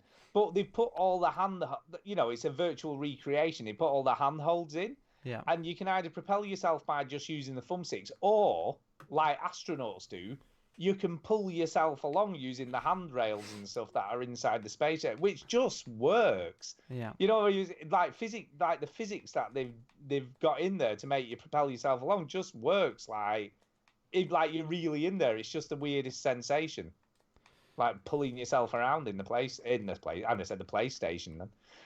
Pulling yourself around in the International Space Station, it just works. I can't believe it's all running So on VR. clever. That's amazing. So clever. You sound clever. like an old man, Stu. I am, but I'm just I still go back, and I know we say this all the time with stuff, but if I'd have given this headset to myself when I was 8 or 9 years old, it would blow my mind.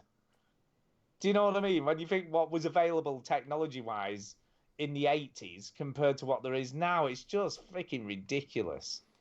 Yeah. You know, Chini, you're relatively young. You know, you didn't grow up in a world where there was literally nothing.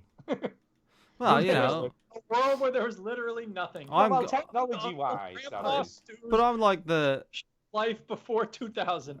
There was literally nothing. No, but I did grow up with like technology and stuff. Chinny was sort of just on the cusp of when stuff started to change, weren't he? When you were sort of say 12, 13 years old, I guess. Yeah, but I grew up on the SNES and the the Nintendo. Like I'm the last generation that will remember what life was like before the internet. Yeah, it's just crazy. I'm the last generation. Like, people my age, anybody younger than me is like, well, there's always been internet, and I'm like, no. Yeah, what are you talking about? What the fuck? What are you talking Can you imagine a world without internet? I remember like when there was no internet. So like, and that's the same with TV and stuff. But like, I don't know. I'm just trying to embrace change as much as possible, because if you don't, then you turn old, and then I don't want to be old. I want to be forever young. I agree. I totally agree. Young. Unlike Duke, that old fuddy-duddy who's like, VR, you can stick it. Yeah. Yeah. Amanda, you two got any more games to talk about? I bought a game on the Switch, and I wanted to know if you guys have heard of it. Oh. I feel like, Stu, you would have heard of it. I may or may not have. Skyrim? I bought Street Fighter 30th Anniversary Collection. I know you've heard of that. I have heard of that. But I bought a game called The Way. I feel like I've played it. What is it? It's I think it's like another world inspired 2D platformer game. Maybe I haven't. Maybe I've just heard of it. So it's pixel graphics. It's it looks like another world basically. Or what's the American version of that game? Hell. Out of This World, isn't it? Out of This World. Yeah. So it looks like that. I mean, it animates really well. It's award-winning, and it was 89p on the Switch. So it had a 90% discount. Like, it was like ridiculous, and it was like 89p or something. And I was just like, well, it's award-winning. It's got a really good Metacritic score, and it's 89p. And I love Another World back in the day, so I decided to get it. But yeah, I think it's kind of like a sort of a platformer, but it looks cool. But I wondered. I haven't played it yet, but the reason why I'm bringing it up is because I wondered if you'd played it, Stu. No, it looks familiar, but I don't think. No, I definitely haven't played it. Looks cool though. It does look cool. It looks a lot like, what was that game we played, Duke, where you were swinging around and you were like a spy? It reminds me of that quite a lot, where you could smash through windows and stuff. Oh, Gunpoint. Gunpoint. It looks a little bit like Gunpoint. It does. Yeah. So I bought that The Way. I don't know how much about it, but that's it from me. Very good. I'm just going to talk about one more thing, which isn't a game. But ready to move on. Which isn't a game, but everybody who owns a VR headset should play or experience. And it's called Notes on Blindness. Okay. And basically, in the 1950s, a guy recorded audio tape of himself describing how it was to be blind.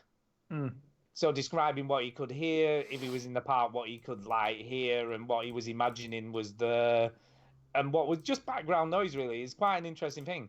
And what they've done is then make it into like a visualization of what he's describing, using these really cool ultra bright graphics. Cool. And it's so clever. And it doesn't last a whole long time, probably about 20 minutes, I guess, the whole experience. Yeah. And there's 3 different audio tapes that he recorded of himself, and it basically just puts those to these to images for you to visualize while he's talking.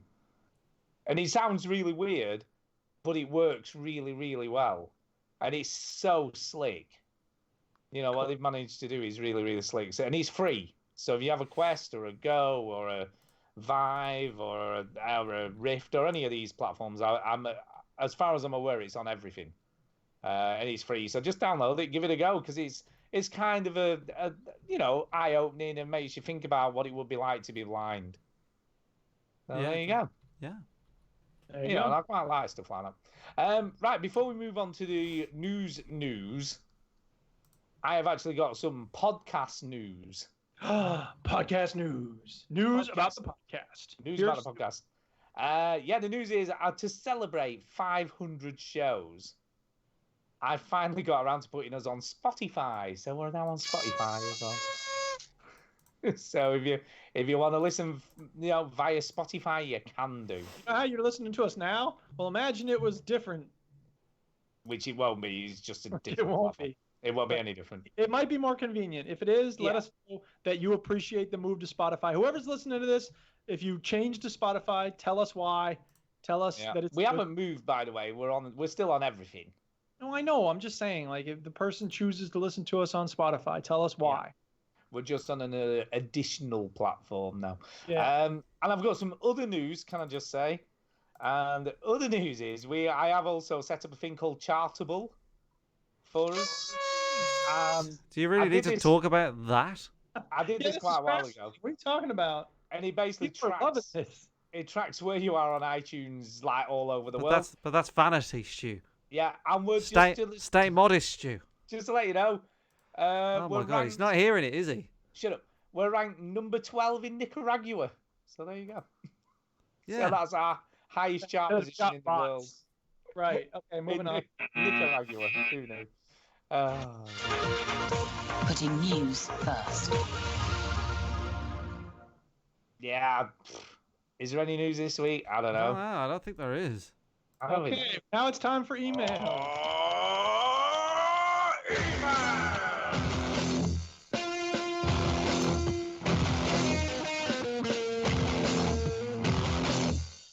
Whoa, that ruled. Yes, it did. So yeah, emails this week, if we can get them to come up. There you go. For some reason it weren't having it then. Yes, we've got our first email this week is from Sean Anderson. Sean Anderson, that's my dog. That's your dog, and he says this. He says, "I got a current gen console." What the fuck? I know he's never had one of these. No, really is current gen. Are you ready for this? He says this, "Dear veteran gamers, it happened. For the first time ever in my life, I purchased a current gen console. I am now the proud owner of an Oculus Quest." VR bullshit doesn't count as a current gen console. Next. Correct. No, he didn't say that really. What he actually said was, "I am now the proud owner of a Switch." Cool, you can play Skyrim. And the Mario Maker 2. Yeah, boy, motherfucker. Which means I can finally kind of engage with some of the games you lot are talking about on the show. Yeah. I look forward to playing some of Chinny's levels and send you some levels of my own. My current goal is to make a side-scrolling replica of Mist Island. Dude. Oh, you see, you got Duke interested now. About. You got Duke interested. Again, I mean, yeah, that's cool. It's neat. It's fun to look at. You look at it and you're like, I could just play Mist. Like it's. Shush. Oh, I'm sorry. Got any game recommendations for me? Yes, Ape Out. Yeah. On the Switch. Golf Story. Golf Story. Yeah, Golf Story's great. I don't know what else I've Mario Odyssey. Yeah, Mario.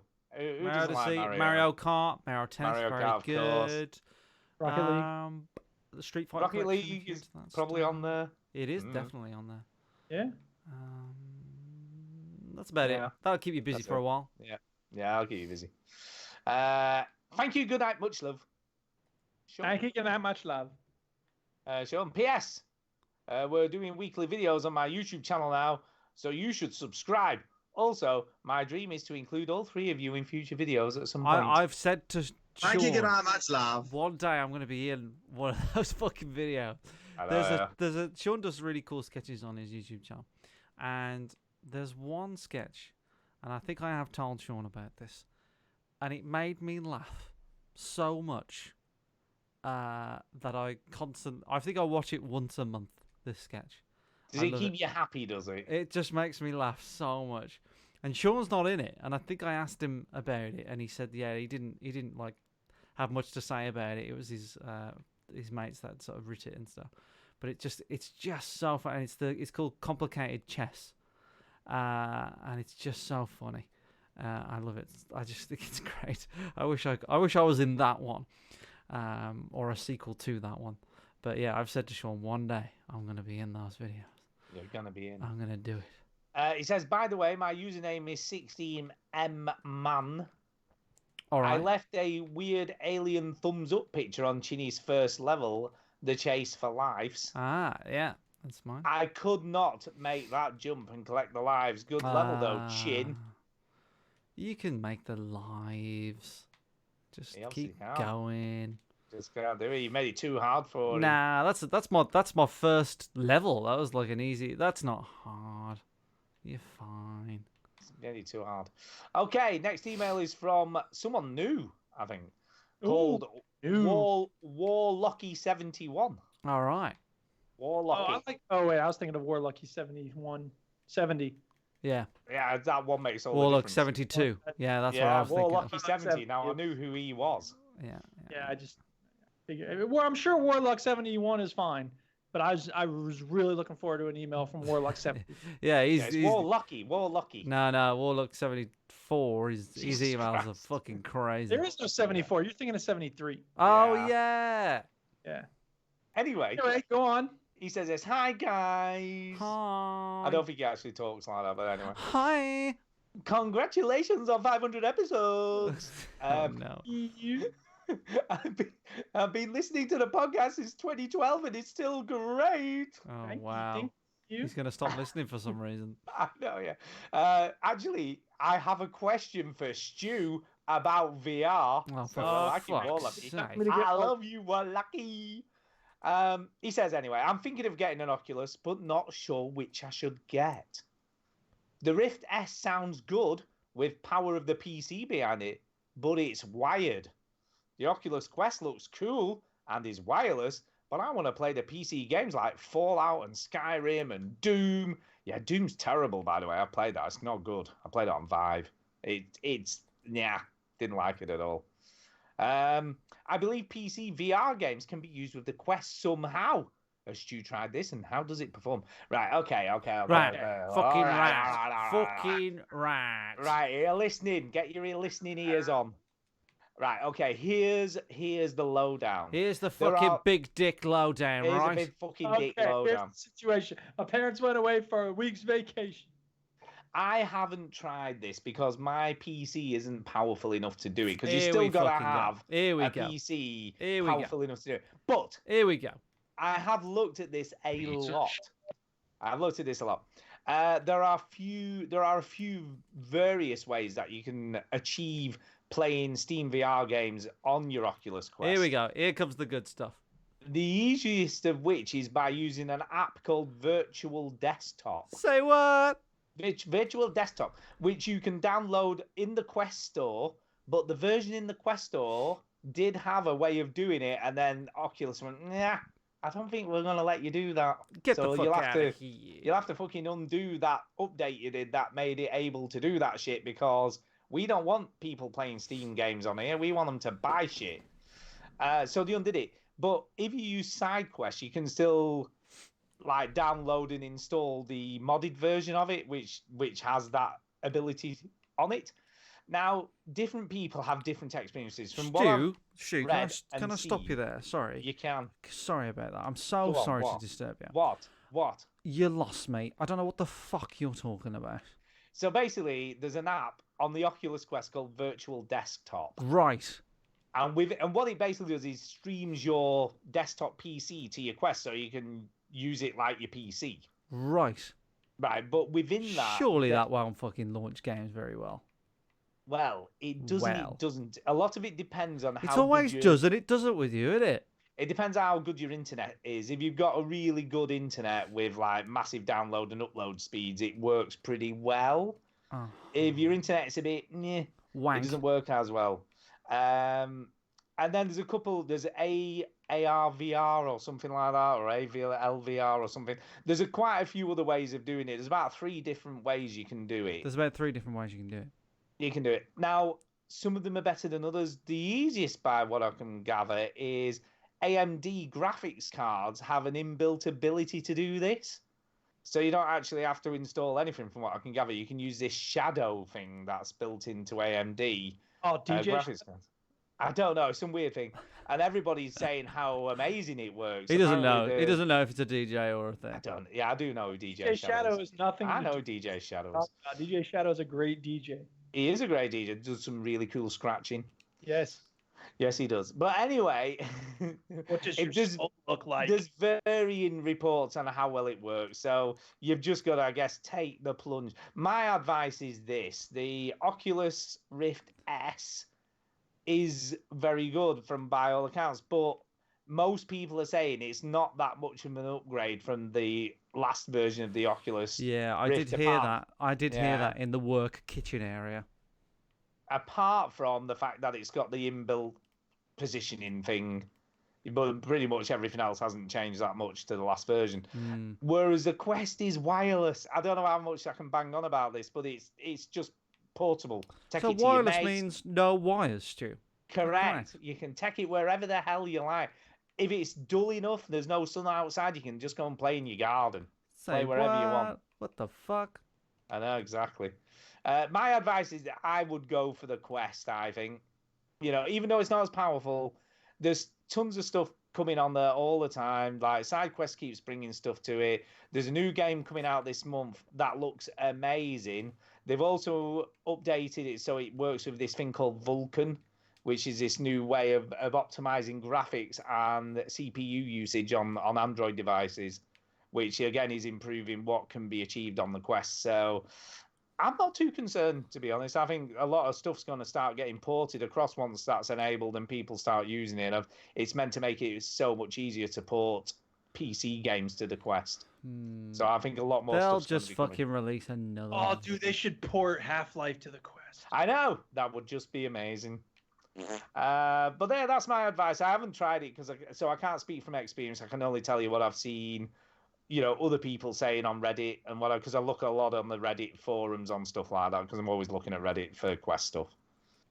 So yeah, there you go. That would be my advice. Have a look. Do some of your own research. Yeah, do your own fucking research. Stop even like my show trying to get free shit. No. No. Stick to your guns, shoot. Tell him to fuck off. But I love my Quest. That's all I can say. And I have played on a Vive and I've played on Oculus. But the fact that you're free of wires just makes such a difference. It really does. I can't. You can't stress it enough. Overstate how good that is. Just having no wires attached to you and still get a pretty impressive performance. Could you understate it? No, I overstate it. I can't overstate it enough. But could you understate it? I'm not really, no, because I love it too much.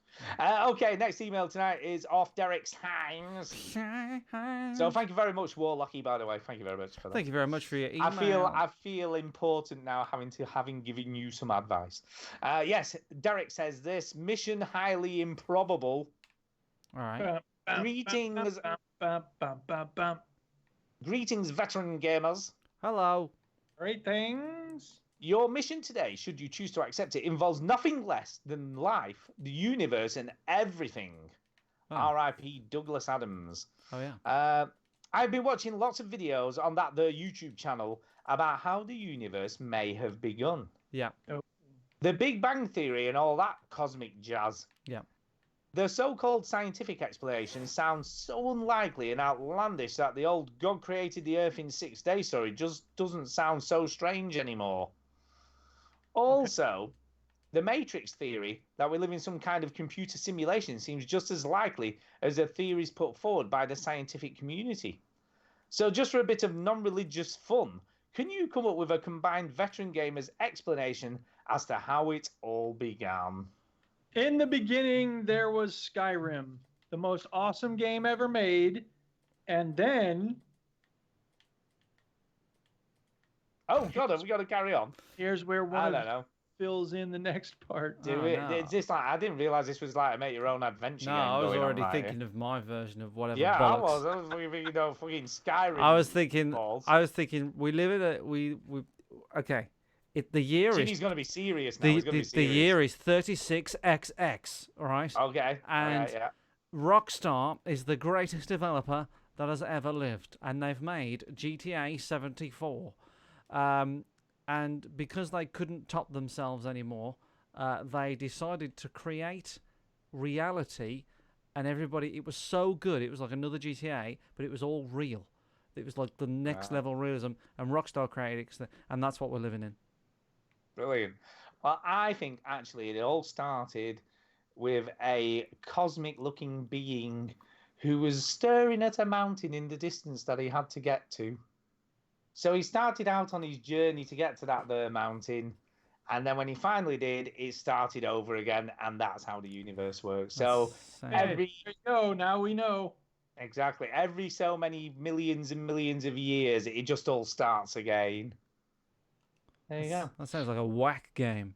It does. It's terrible. And it's like there's desert and stuff. I don't know. It's a bit weird. Sounds awful. Yeah, it floats about and things. Now, what's quite interesting, because I haven't read this next bit of the email. I'm assuming you may have read it, Chinny, but you may not have done. No. No, and we know Duke definitely hasn't read it. But in brackets, he's put referencing video games for extra kudos. Oh, we all did. And well, I knew, so I referenced them. But you two didn't. You just did it. We're on a video game podcast. I know. The crazier more out there, the explanation, the better, which I think Chinny's was probably about as out there as it gets, that we're in Rockstar's version of the world. I might as well win this. I never win the quiz. I think you've definitely won this. Yeah, you're scientifically curious, Derek. So thank you for that, Derek. I am big into science and astronomy and stuff. I actually do like the computer simulation theory. Yeah, I don't mind that theory. It's just what worries me of late is that it's become popular not to believe the general. Like, do you know what I mean? Like it's but the Big Bang itself is what started the Big Bang. I know, right? I know. That's a different question. That's a different question. My question is, it has become popular to question what has been scientifically proven. Yeah. And not just question it, because questioning is fine, but to dispute it and insist that it's false. It's like the Earth is flat. I'm like, Earth is flat bullshit. The Earth is flat is as soon as you pull someone's card, as soon as you try to say, what the fuck are you talking about? Everyone's like, oh, I was just joking. You know what? We don't need more people saying things they don't actually believe. Can we actually have a conversation where people say what they believe and not just like, I'm going to get points on the internet for being weird and annoying? Well, that's what we do. But no, I say what I believe. But I think, there's so many things to fight for, right, in life. And to fight for a flat Earth is such a waste of energy. That it's just so oh my God. I mean, it is amusing. Like, don't get me wrong. I watched that documentary on Netflix, and it is clear that guy basically believes in a flat Earth because he's found a woman that is slightly attractive that likes him and has put him so much in the friend zone that it's flat, right? She kind of like, oh, it's like a brother to me, and he's just so into it, and I don't know. It's just a funny documentary, but it's kind of like, look at all this energy. And I saw this talk. I think it's in that documentary. This guy, and he's a scientist, and they all meet up, these scientists, at this bar or whatever. And he says the flat earthers are failed scientists, which is a really interesting way of putting it, because they're wasting because they're curious souls, right? No, you're right. Yeah, you could be doing good things with that energy. Yeah. It's like there was some, I don't remember what it was, but there was some 4chan brigade that went after some famous person. I want to say Joseph Gordon-Levitt, but I don't know if it was him. Someone put up a flag somewhere that was like, oh, that was oh fucking hell, what's his name? Shia LaBeouf, right? And they were like, they were tracking satellite imagery across with plane charts. And I mean, I get it. No one can hide anything from you. You have the power to track down anything anywhere. Fine. Use that power for good. Like, you could actually achieve something decent in the world if you set that energy toward trying to fight poverty or something.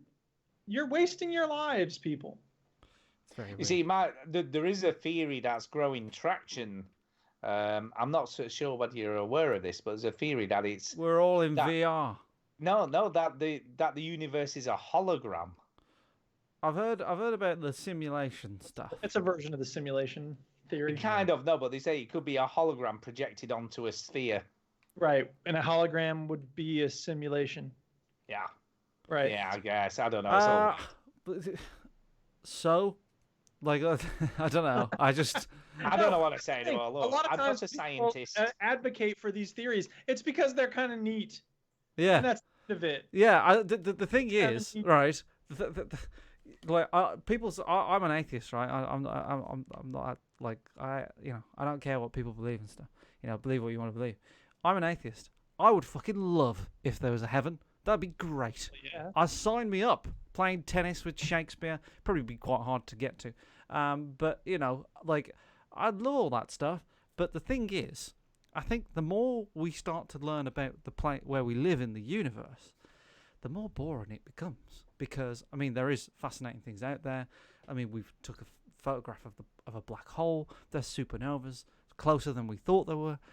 There's crazy stuff out there, and it is fascinating. But it's scientifically fascinating. It's not scientific, but it's the not other sexy issue, fascinating. It's not as sexy as the other like problem holograms is fascinating. The chances of there being another civilization that we might ever meet is very, very minute. Yeah, it's because and of that just makes the it dull. vastness of the universe. It just makes it. It's probably out there. If you did the maths, it's possible. But it's probably likely that there's something out there. Maybe they're podcasting and it literally making. Could be. We are the only planet in the whole universe where life has evolved like Arthur this. C. Clarke once said that either we're alone in the universe or we're not alone in the universe, and both of those are equally as scary. And it's true. They are. Yeah. I think it's scary to think that this is the only planet in the whole universe where I don't buy that. They even look at like Earth-like universe, Earth-like planets, and there's fucking loads of them. There's fucking loads of planets that look like Earth with water on them, with fucking Minecraft on them. I don't know. There's loads. There's fucking loads. Minecraft on them. There's loads. There's probably somewhere on a fucking planet somewhere playing VR, just moaning about shit. Yeah, you just got the red plugged in. I refuse to believe that we're alone, but like, the likelihood of us like crossing paths is very short. Yeah, it is. Yeah. But hey, chances are very, very slim. But Anyway, but like a hologram universe is sexy, isn't it? So when I say that, Matrix, but real, that's cool. That's like cool as fuck. Don't get me wrong, I'd love that shit, but I don't think it's true. Yeah, that the universe is just a hologram on a sphere, but it's actually flat. All right, what's next? The next one is from Kev Westerman. The Earth is flat. And he says, "What's up, game fans? Hope I find you all well. How was your weekend?" I didn't know you found me. Thanks. Yeah, a bit Yeah, fucking good wet. stuff. Aside from the funeral, but Yeah, it's not good. He says, mine, well, apart from breaking our lass's left Joy-Con trying to change the shell, which I did see on Twitter. Oh, yeah, I saw that, yeah. Not the best thing to be doing. I'm doing pretty well, even if I'm £70 down replacing it. Stu, Duke, did you get around to playing Dragon Quest Builders 2? Probably not. I want to, but I haven't. I'm not sure it's my kind of game, but do you know what? I'll have a look. If not, it's definitely one you should pick up. Stu, you should also have a look at Fire Emblem Three Houses. I know I have been everybody's banging on about that. I know I've been eyeing it up. But I'm not. You know what? You not playing VR has kind of relieved the stress of you playing these whack-ass games. I know, yeah. I'm just not playing anything. Do you know what? I look at my PS4 and then I look at the Quest and I'm like, yeah, I'll stick my Quest on. It's just weird. It's crazy. Knowing you're a Persona fan, yeah, I know, everyone's banging on. It might be good. Well, veterans, in case you haven't looked outside, it very much looks like summer is coming to a close. This, in turn, brings us closer to the end of 2019. Part 1, Stu, Duke, and Chinny, what are your top 3 game releases of this year so far? Jan 1st to August 10th, 2019. I talked about this earlier. You did, weirdly. Yeah. For me, it's Resident Evil 2 and Mario Maker 2, both 2 games. Yeah, you not got 3. It's a struggle 3, to be honest. Yeah, I don't think I can think of a third. I've got 2 that I'm enjoying this year so far. One isn't finished yet, so I'm waiting for the end of that, which I think is December, the last part, which is Life is Strange Season 2, which I'm really enjoying. So that's up there potentially as a game of the year. Along with Resident Evil 2, I'm with Chinny on this. I thought that was phenomenal. I loved it. Brilliant game. The games that I should have really liked this year, like Metro Exodus, for instance, I was a bit disappointed with. Terrible game. It's not terrible. It just terrible game. Just wasn't great. Terrible game. But I'm struggling for 3 as well because everyone was I don't know. I can't think of another game this year that I've played apart from Beat Saber, and that kind of doesn't count. Doesn't count. It came out on the Quest this year, but it's been out since 2017 or something. So terrible. Doesn't count. Amazing game, but doesn't count. I heard Hitler likes that Duke, game. what about you? Far Cry New Dawn, The Division 2. Yeah. Golf Club 2019. I'm trying. Wow, Duke's got 3. Yeah, but those are the only 3 games I can think of that I've played this year. Insurgency Sandstorm came out right at the end of last year, so that doesn't count. Right. I can't think of any others. He says mine are number 1, Fire Emblem 3 Houses, number 2, The Division 2, and number 3, Dragon Quest Builders 2. Part 2.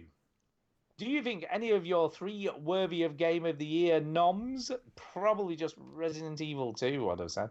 For me, yeah, I think both of mine are. And possibly Life is Strange. It depends how it plays out in the last 2 parts. Yeah. So see how that goes. Yeah. Part 3. What games are left this year that you're excited for? That's a struggle as well. Let's have a look. Rogue Galaxy Outlaw. Yeah, here it is. I think is it the Outer Worlds? Yeah, is that? No, I don't think that's coming out till next year, though, is it? No, that's this year. Are you sure? I don't think that's this year. I think you're wrong. Really wrong. Gears of War 5, I guess. Gears of War. Call of Duty looks good. Yes, Call of Duty. Blair Witch looks okay. Oh yeah, that looks alright. Actually, I do quite like the look of that. I think that might be quite interesting. Phoenix Point. Phoenix Point. What's No that idea. about? No idea. Shenmue 3. You're just reading off a list now, aren't you? Well, yeah.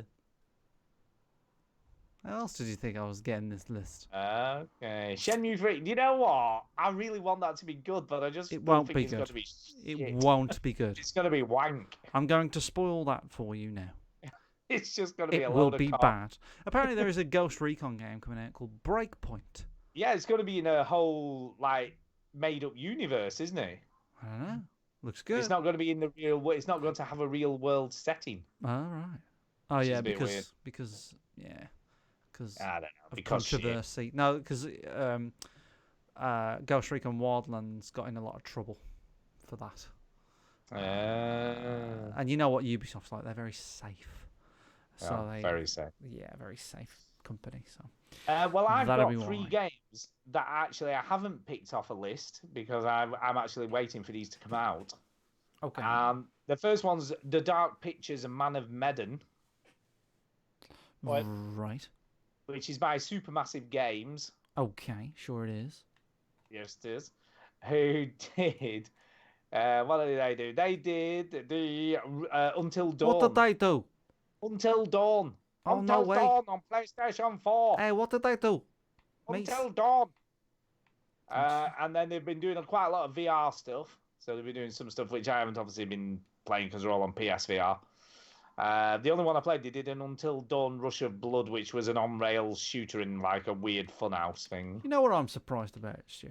What? That you haven't played the fucking detective game. What detective game? Judgment. Judge. I have played it. I played it did for you? about an hour. Oh, right, sorry. I played it for about an hour, and I'm like, nah. This I isn't need to play some VR. a fucking Beat Saber, man. What's this? Wow. Yeah, I have got it. I've played it for about an hour. But what's cool about Man of Medan, okay, is there's 3 ways to play the game. Right. So you can play it on your own. So you can complete the story as a single player.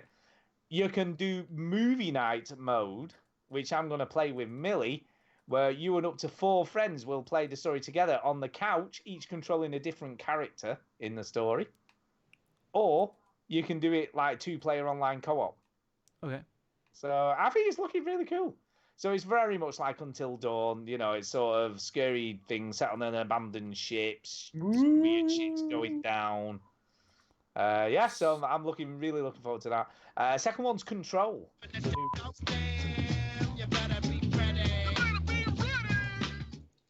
Control, the new Remedy game. These are both coming out this month, by the way. So these are both out this month. Get ready, people. Control looks pretty cool. I Yeah, don't know it does look good, yeah. It looks pretty cool, man. I'm liking all these weird people hanging from the ceiling, weird shit going down. Yeah, it does. I don't know. I'm hoping for big things from Control. And big thing. There's been mention of an Alan Wake 2. Big. Which would be freaking amazing. Yeah, because they bought the rights back, didn't they? Yeah. So there's been a lot of rumors that they might actually consider making a follow-up to Alan Wake, which I'd love them to do, because I love that game. But yeah, Control's looking pretty good, so that's another one. And this is going to be a bit controversial here. Okay. Controversial. But I'm still intrigued by Death Stranding. I know it looks weird, and I've no idea what the hell is going on. A lot of people are intrigued by that game. But I'm intrigued. I'm still intrigued. No idea what the hell's going on, and it's all weird, but I'm going to buy it on day one. I'm not necessarily going to buy it day one, but I am going to look at it closely, shall we say. Yeah, you'll buy it day 2. Maybe day 2. Maybe day. We'll see what the reviews say first. Oh, they'll fucking love it. Don't worry about that. No, and also what other people are saying. Everybody will love it. Everybody will bum it. And if anybody buys it day 1, then what are they going to say about it? This is too weird for me. No. I don't know, understand anything about it, but it's an intriguing new. It's something different. Amazing. Yeah. All right, what's next? No, Yuju, what have you got? Anything you're looking forward to apart from Rogue Galaxy Outlaw? Anything else? Rogue Galaxy Outlaw. He introduces the X. Okay, then. Okay.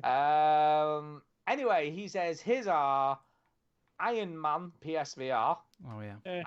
And Witcher 3 on the Switch. Oh, dear. Witcher 3 on the Switch. Okay, chaps. Hope that gives you something to chat about. Like 10 minutes. Have a good week. Kev Mike drops, turns and walks off stage. P.S. Happy 500th. Really want to get in and talk to you. Then have a PS. The idea of dropping the mic is it's the end of the conversation. What? I really want to get on talk to you all. 500 episode. I did mention it to Chini on Instagram. I won't take it personally. Ha! Maybe next time. Take it personally. We like you. We told you how to get on. You just need to send me a bloody a friend request on Skype, and then I got you on, Kev. Yeah, that's my bad. Too many times. We couldn't have said it too many times. Chini's fault. Don't contact Chini. Shit. Yeah, just that's true. Chini, contact me. That's correct. And then I'd have got you sorted out. That is accurate. That is very accurate. And that's it for emails, but we do have a quiz because Jay sent his quiz on the Skype. Ooh. You sent me speak pipe once. Speak pipe. It's way to leave a message for us. No, it's crap. Speak pipe quiz. Speak pipe quiz. It's time for the quiz. It's time for the quiz. We play the shitty sound clip when it's time for the quiz. All right, people, here we go. Everybody ready? This is going to be terrible, by the way. We won't be able to remember any of this. Okay. Yeah, this is from Jay, and he sent us a quiz. All right. Quiz of veteran gamers bollocks of yesteryear. Yes. Quiz time, motherfucker. Because time is limited, let's get straight to the questions. Question 1. What was the date that Veteran Gamers Episode 1 was released? January 2010, probably about the 5th or 6th of January. Pah! Sure, say that. No clue. A. December the 31st, No. 2009. No. B. January 15th, 2010. Yeah. C. February the 1st. Yeah, January. We're all working together. It's B. And the I'm answer going for was- December 31st, you know. You what? I'm going December 31st. I think it was fuck December you then. 31st, 2009. Congratulations on answer your is. wrongness. Well, we'll see. Hey, January 15th, 2010. There you go. Well done, Chinny. Puh. Pa! Wait a minute. I thought A was. Yeah, A was December, Yeah, it was the December one. but it was What definitely the hell is January. wrong with you, It was, dude? it was definitely January. Yeah, it was January It 15th. was Well January. done. It was January. That's All what right, I was here's like, question 2, which will also be all fucked up. Here we go. It's the first sentence uttered by Chinny. Wow. Holy shit. And should not be considered humorous by anyone. Was it A? All we done is change the name. B? It feels exactly the same. Or C? I'm about to burp. It was B. It was B. Is it It B? was definitely Alright. B. Let's find out. And the answer is... It feels exactly the same. Yeah. What did Wow. C. Yeah. What 2 for 2, baby. is the first sentence uttered by Duke? Is it A? Woo, first show, yeah! B? It's show number 1, we're having fun! Or C? Go veteran! I don't think I started doing the rhyming thing until later, so I'm pretty sure it's Yeah. not B. I I think, think it's it's A. I think it's A. Yeah, I think it's A as well. That accent's terrible, I'm sorry. And the answer is... Ah, and that speak pipe cuts out right there. Ah, I see what you did there. Ooh, tempting. All right, let me hurry up and pull up the next one, and we can get the answer. Everyone's waiting for it. Ooh! First show, yeah! It was A. Yeah, we were right. It was A. Nice. Yeah. Question 4. What is the first sentence of bollocks that Stu says? Is it A? We're going to have loads of changes, new features, and, stuff going on. B? I'm the daddy, and as everyone knows, I'm the sexy one out of the three. It's true. Or C? In the future, I will become a god of VR. My moves will make the straightest homophobic men wet. I love Jay. But it's Yeah. actually A. It It's was just, A. Stu talking there. Because then I followed up with like, yeah, we're not going to have any of that. Yeah. Yeah, I think I'm going to go for A. It was A. And the answer is... What do you mean there's going to be loads of changes, lots of new features, and, stuff going on, and yeah. And that's it for Stuff going part on. 1 of the Veteran Gamers Quiz of Yesteryear. Or whatever the title I gave before. So I can't remember now. Anyway, I look forward to hearing the answers and to see who actually won, because I have no idea, because this is in the past now. Thank you very much. Have a good night. Yay. I love Jay. He's so He's cool. funny. He is funny. We like Jay Yeah. a lot. Stuff, Jay. Appreciate Yeah, well, that. we'll look forward to next week's, man. Oh, is it a weekly show? I'm assuming so because I think he's got more stuff to come. He's got more questions for Oh, us. fuck. Indeed he do. Thank you, Jay. That was great. I love that. I like the Very quiz. entertaining, Jay. It was. It made me laugh. Right, time for some shout outs, I guess, and get the hell out of here. It's time for a shout out. Hey! So we'll go with Chitty. Shout out to the simulation that we're living in. Yeah, so all hail the simulation. And Rockstar, of course, for creating it. Yeah, and Rockstar for creating it. Standard stuff. Shout out to Stuart Fowler, Eric Piotrowski. What? That's about it, really. Shout out to my brother, who's on the Overseas Connection, like every episode now. Chin, chin, chin. So I don't know what's up with that. Yeah, that's about it, really. I don't have anything in particular. And shout out to everybody at the Plasma Mario levels. Yeah. Yeah. I don't know. Shout out to Jay for taking the time to create a quiz and obviously keep that shit coming. Because that's great stuff right there. That is pretty good. So thank you, Jay. Keep them coming, man. We like quizzes. We like a quiz. I like a quiz. Yeah, shout out to everybody else who's contributed to this week's show, all the emailers, people who do stuff and take the time out of their busy schedules and lives to send us shit. So thank you very much for that. And obviously to Duke, a new Chinny, of course, as always. And that's it. Go, Duke. Yeah. I will shout out Amar, because he sent me this really cool link about Bart Gets an Elephant and how it's a story for our time. And Pilch made a fun poem about making poetry. And I will shout out Red Man Van, because he knows why. And just looking at my Twitter feed to see who to thank. Everybody who listens and everybody who gets in touch with us. Veteran Gamers UK is our Twitter group. I'm at Duke Scath. And Chinny's at what? The real Chinny? No, that's my brother. Oh, you're at Chinny19. Wow, you've known me for 10 years. It's always on the thing. I don't have to. It starts filling it in. I don't have to know it. And you've known my brother like a year. Yeah, but he's the cool one. He is the cool one. He's a real Chin.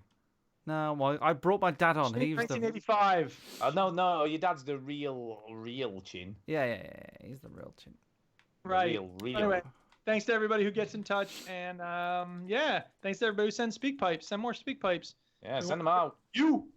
And thanks to everybody who was on the show last week, episode 500. Yeah, that was cool. Nice messages about our show.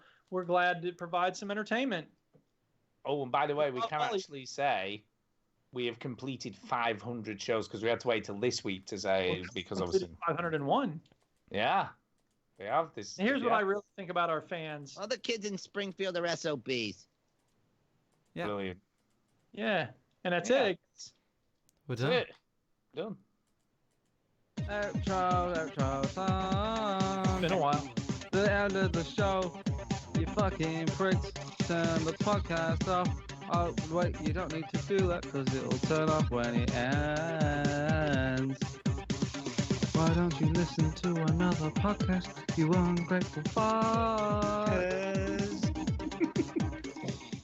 So there you go.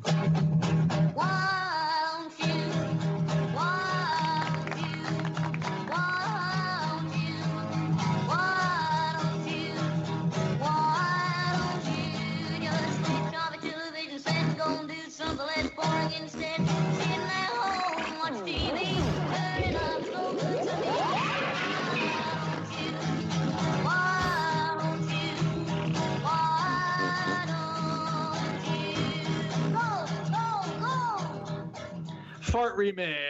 Okay, guys, good show. Got another 10K coming from that episode. Well done. Yeah. How is the income going, by the way, on YouTube? You got a lot? It has taken a dip. It has taken a dip. I have hit YouTube rock bottom. Yeah. What's happened to your influence? I think getting banned for white supremacy is probably YouTube rock bottom. Yeah, it is. That's pretty bottom. But not making regular videos because work has been a nightmare. He's pretty Well, I've done your freaking Beat Saber video. Work. Think how much money you'd make off that if you didn't have to give it to the people who did Shatter Me. None. I can't make any money from that. You can't make anything off that, can you? No. Especially not unless you mute the sound. Yes. Yeah, we're getting notices about song infringements. I'm going to spoil to you how many views we'll get on that. Uh-oh. Get thousands. None. Telling you, thousands. People None. will fucking lap that shit up. If somebody lap it up, they will. They don't want to see that fucking boring snooker. They want me I've got to swinging frame shit it. round. No. I've got to frame it in a way. I've got to edit it in a way that's funnier than what it is. Okay. So when I put it together, it won't just be the raw video. Understand? Oh, I'm sure it won't. It will be something else. Okay. That will make it funny. Right, okay. We'll see. Trust me. It's all done. Yeah. Now we're done recording. Trust you when it's